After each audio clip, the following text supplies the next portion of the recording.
Okay, good day. So before we proceed to our next lesson with calculations with balance equation, let me have a calculation or the conversion related to our next lesson. So I think it's more appropriate na i-discuss ko muna to bago tayo mag-proceed with calculation in a balance equations. So I need to discuss this as your prior knowledge para hindi malito yung ibang students or ma-shock. Because in our previous chemistry, where it is really included in our curriculum. So ngayon dahil nag-most essential learning competencies tayo, so medyo nabawasan, so kaya nag-jump up tayo. So, pero still magbibigay pa rin ako ng video tutorial. So from this, we were going to understand the conversion between grams to mole, mole to molecules, atoms, or electrons. So, ano ba ito? Ano ba yung mole? So, actually, mole is not a nonal. So, mole, in chemistry, it is a unit where it is included or it is abbreviated as MOL. So it is a measurement of amount used by scientists. So in every 1 mole, it is equivalent to 6.022 times 10 raised to 23. So alam na medyo familiar ba kayo sa 6.022 times 10 raised to 23? So yes, tama, it is an Avogadro's number or the exact for it is 6.022140076 times 10 raised to 23. So actually, tama po, it is Avogadro's number and it is a number of units in 1 mole. So to fix or to analyze the lesson, bakit ito? So in our, bakit ang conversion natin is from this. So in our world, sa mundo natin, we use grams, 'di ba, to weigh different object or we usually ginagamit si grams sa food, 'di ba, or maliliit na weight ng object. So like for example, for us in a real world, pag sinabi nating 1 dozen, we already know na ang 1 dozen ay 12 pieces. Tama ba? Pag sinabi ko 1 dozen of apples, so automatic ma'am, alam ko na yun is 12 pieces po na apple. Pag sinabi natin 1 pair, alam natin na dalawa yon. Pag sinabi natin, usually, di ba, yun ang ginagamit natin as a measurement. So, in a word of chemistry, there is a mole that used as a unit of measurement. So, we cannot identify kung gaano kabigat kasi yung mga atoms, di ba? So, we use mole.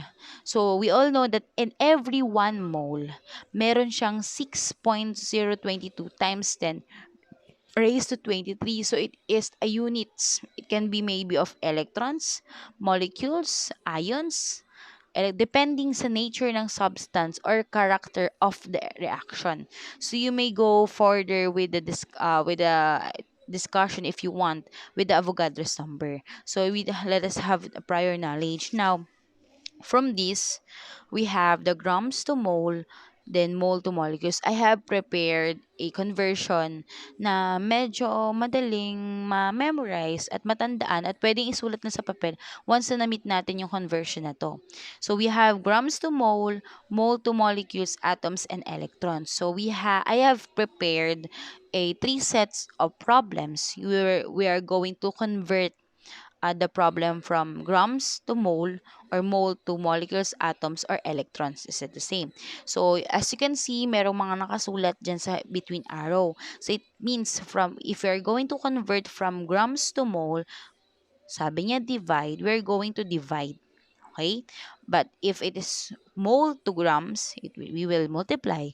If it will be mole to molecules, atoms or electrons, it will be multiply. At kapag vice versa naman is division. So, let us try to apply. Try po natin i-apply yung first problem na meron tayo. Okay? First, number 1 problem muna tayo.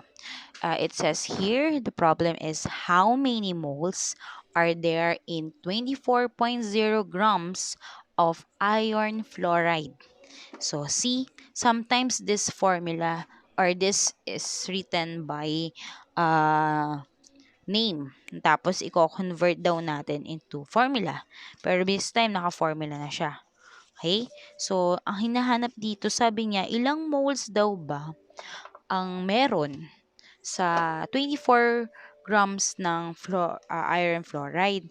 So, let us try to compute using a paper. So, natadakuha na yung problem, no?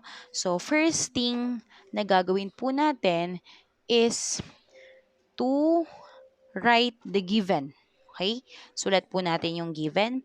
So, our given is, for number 1, ang given natin is 24.0 grams. 24.0 grams ng iron fluoride. Now, gusto niyang ma-convert to moles. Okay.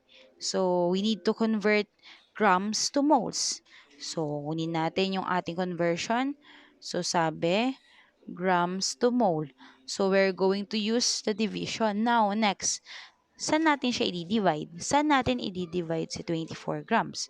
Since ang given natin si iron fluoride at si 24 grams lang, so we are going to find the molecular mass or the formula mass of the iron fluoride. So, ano yung formula mass? Ma'am, ano yun? So, simply it is the total weight of the compound. So, para malaman, syempre, sulat natin isa-isa yung weight or atomic weight ng dalawa. So, we have iron and fluorine. So, iron has, ilad muna natin, how many atomic weight ni iron po? So, let's have 55.845. So, ang rule natin dito up to 2 decimal point ha. So, kunin natin. So, 55.845. So, 85. Then, si Florita naman po ay 18.998. So, simple, magiging 19 siya dahil instead na 18. So, 1900. Now, i-multiply natin sa subscript na meron sila sa compound. So, si iron ay 1, si fluorine ay 3. So, same natin, 55.85. Then, 19 times 3. So, it will be is 57. Tama ba? Next, i-add po natin. So, we will have an answer of 0.85 or 112 grams per mole. So, we have identified the molecular mass of iron fluoride. So, na-identify na natin. Next. So, gawin na natin yung conversion dahil nga ang kailangan lang naman ay yung given tsaka yung molecular mass. So, by this formula, it means itong dalawa, pag ito ang nagko-convert tayo grams to mole, mole to grams, bukod sa given na number is ang isa pang given is yung molecular mass. So hahanapin yung molecular mass. Pero pag dito, mole to molecules, atoms and vice versa is the Avogadro's number yung gagamitin natin. Mamaya i-explain pa natin kung paano yun. So next, nakuha na natin to. So we're going to divide. Kasi divide, 'di ba? Grams to mole. Di-divide natin letter D. So, 24.0 grams of iron fluoride is going to convert. So, dahil divide siya, ilalagay po natin siya sa ilalim. Dito po. So, in every 1 mole ng iron fluoride, meron tayong 102.85 grams per mole ng iron fluoride. Okay? So, yan ang meron natin. So, in every uh, 1 mole daw, 102.85 yung meron ng iron fluoride. So, let's try to divide 24 divided by 112.85 grams per mole. So, the answer would be 0.21 mole. So, 2 decimal point pa rin tayo. So, may answer is 0.21 something siya, 'di ba? So, para sa iba, ma'am, pwede po ba simply divide? Pwede naman. O di, 24 divided by 112.85. Ganyan, puwedeng ganyan lang na divide. Pero kasi pina-practice natin yung ganito para ma-identify niyo yung anong connection ni 102 sa 1 mole. Yung gano'n, kasi sa computation natin ng balance equations, ganito yung process natin. So, just adapt. Basta 'pag magdi-divide sa ilalim, 'pag multiply sa ibabaw. Okay? So, now we have the answer of 0.21 mole of iron fluoride. So, that's the answer for number 1. Okay? Simple, simple. Okay, simple po. Next tayo. Dito. Next question. Okay, so let us proceed to number 2, where question is, how many grams are there in 7.40 moles of silver nitrate or AgNO3? So, ito yung conversion natin. Ang given, isulat muna natin yung given. So, we have already written the given. So, meron tayong 7.40 mole ng silver nitrate.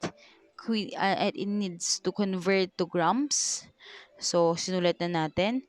So, dahil para malaman natin, ang gagawin natin, kunin na din natin yung molecular mass ni silver nitrate.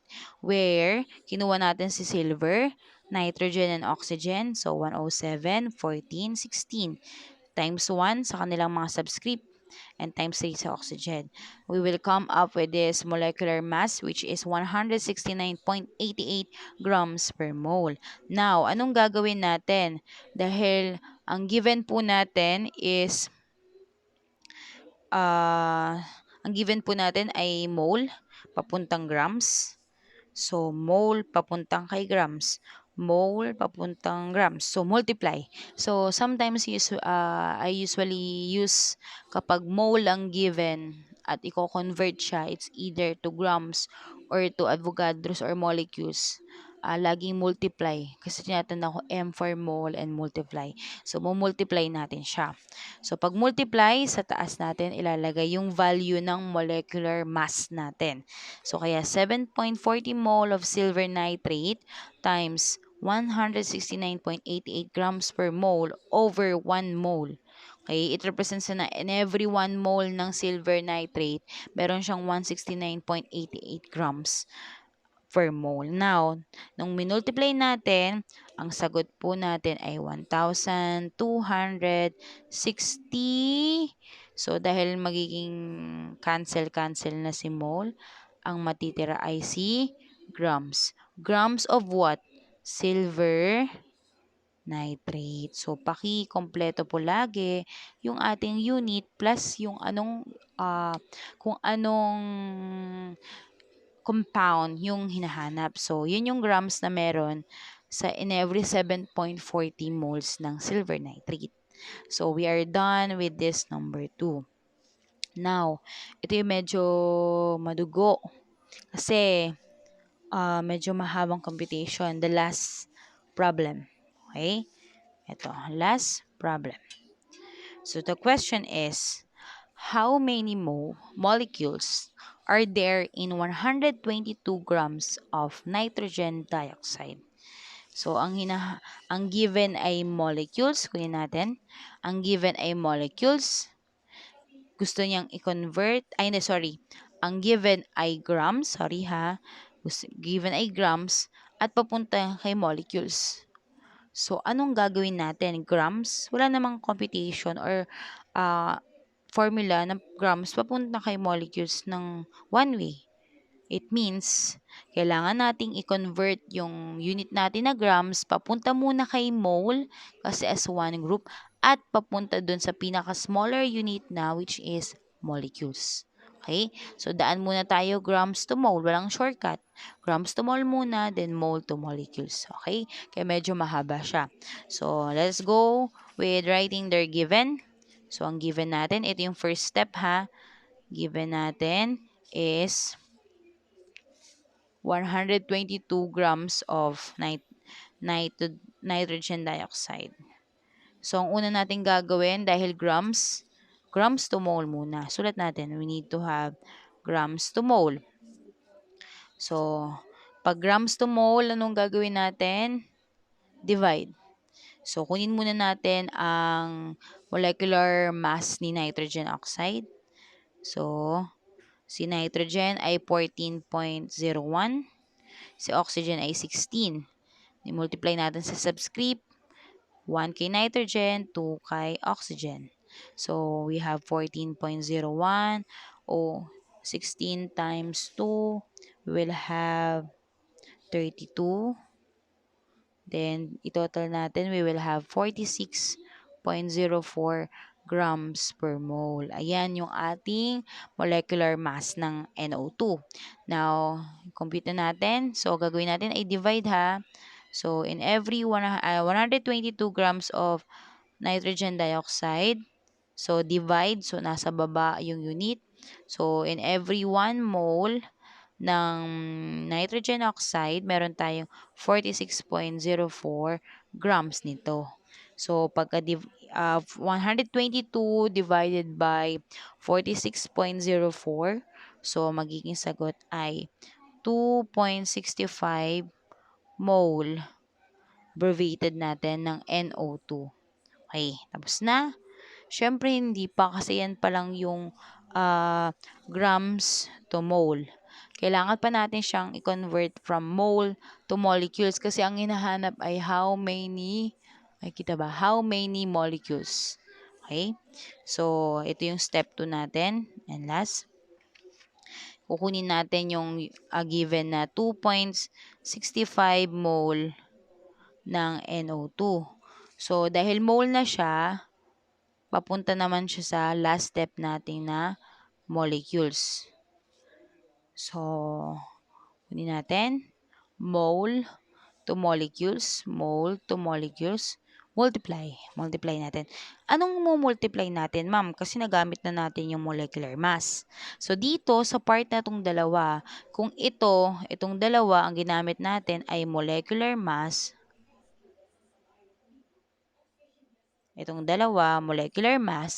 ang gagamitin naman natin pag itong dalawa is the Avogadro's number. Ayan, yan ang gagamitin natin. Okay? So, multiply natin kay Avogadro's number yung given. So, 2.65 mole ng NO2. Dahil multiply, nasa taas, meron tayong 6.22 times 10 raised to 23 in every 1 mole ng NO2. So, pwede nating i-compute siya direct sa ating scientific calculator. So, ang magiging sagot natin is, dahil round of up to 2 decimal tayo, is 1.60 times 10 raised to 24. Pero pag ang ginawa nyo ay simpleng calculator lang, pwede nyo i-multiply na 2.65 times 6.022. Pero i-adjust nyo din pa din siya kasi up to one ano lang tayo, 'di ba? One whole number lang pag scientific notation. So usually pag yun ang ginawa natin, 2.65 times 6.022, ang magiging sagot nyo lang is 15.96. Saka natin kukopyahin yung times 10 raised to 23. Pero dahil nga dapat isa lang yung whole number pag scientific notation, mamumove siya ng isa dito. So, magiging 1 point, tapos round off, so 60 times 10, dahil ito 23, nag-plus 1 tayo dito, times 10 raised to 24. So, ganun pa din. Yun nga lang, kung may scientific calculator, much better kasi direct na kayo. So, now, we will have the answer of 1.60 times 10 raised to 24 of nitrogen dioxide. And that is the molecules, sorry, nakalimutan ko, molecules na meron sa isang 122 grams ng nitrogen dioxide. Okay? And that is a computation. So, 2. Dalawa po. So, bakit ko binibigay itong mga sample? Dahil on the next lesson natin, which is lesson 9, which is the calculation with balance equation, kung mapapansin nyo sa module natin, siya ay isang equation na. Okay? Isang equation na siya. Isang equation na siya. Hindi na siya katulad nung binigay kong sample. So, para hindi lang ganun kadaling malito tayo. So, lesson natin, next video tutorial, sorry. So, I will be having the sample computation of calculations with balance equation. Now, as your practice, pwede kayo mag-practice. Just write down the given. Hindi ko na na-prepare, sorry. So, write down so you can answer how many grams are there in 7.50. So, ay say, sugulat ko na lang. Ayan, okay. So, I have written the problem. So, how many grams are there in 7.50 times 10 raised to 23 molecules of sulfuric acid or the H2SO4? So, we can pause the video while you were solving. Then, after that, you may see the answer after this video. Okay? Okay, good luck. Just pause the video.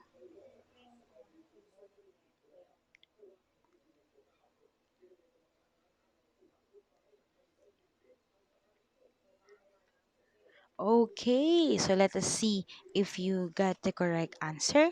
So I have here the computation or the answer where we have the given and already written the molecular mass.